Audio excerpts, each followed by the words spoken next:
Hey everyone, we're live at Computex 2016. We are now looking at the MSI motherboards. So we just looked at their video cards, and now we're talking about motherboards mostly for Broadwell-E today. These are on the same X99 chipset as haswell-E motherboards we're on, but with some differences, and these are important to note.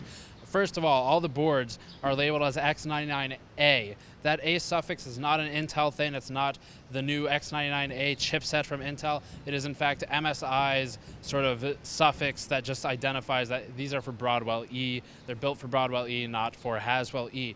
That out of the way, the main things here to look at are the X99A Gaming Pro Carbon, the X99A Titanium, and the soon-to-come X99A SLI Plus, which is in the same family as the Z170 SLI Plus, but updated for Broadwell-E chipsets and the like.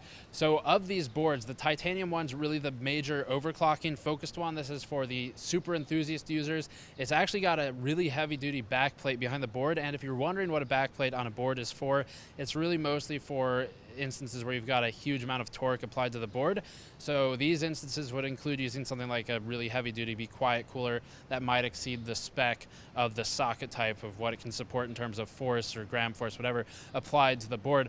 So that is one of the reasons. Another one would be if you're doing really serious SLI or crossfire, maybe 3 or 4 way. In those cases, all of the force from the cards will definitely apply some nasty torque to boards and can do some warping over time. So in this way, the backplate is useful. With regards to the more technical features, these new X99A motherboards do all support U.2, and in MSI's versioning, this is called Turbo U.2. It's a bit boosted. I think it can do about 32 gigabits per second, something like that.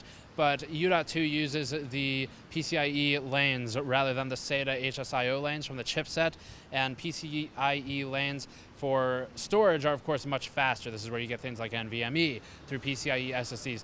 So U.2 will be featured on the new MSI boards. We already covered it on the new Gigabyte boards. That's definitely becoming a thing. The next item is USB 3.1 Gen 2. That will be on these X99 boards, and then the MSI direction for these boards is also to introduce what they're calling a one-click VR. Not OC, one-click VR. This is different from OC Genie. They will feature both OC Genie and this one-click VR function. The VR one specifically does actually overclock the CPU, because CPU overclocking has a pretty tremendous impact on VR performance right now, and a lot of that is because of the unoptimized nature of VR games. But it also disables some background tasks, services, things you don't need running. It'll disable MSI hardware services like the Zero Frozer, which is when if the card's under a 60°C absolute temperature, it'll throttle down the fans to 0. In VR mode, it doesn't care about that feature. It's just going to focus on running the fans because you probably can't hear it if you're in VR anyway. So that's their look at that.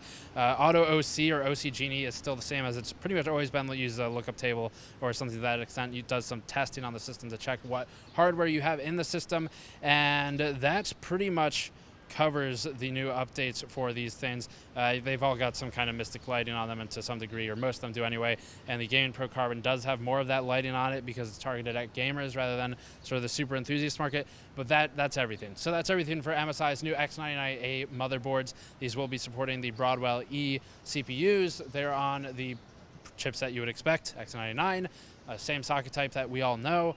So there you have it. Check out the previous video for information on the new Twin Frozer 6 cooler, where we talk about some overclocking for the GTX 1080 and overcoming hurdles with the voltage control vBIOS and power limitations on the Founders Edition card.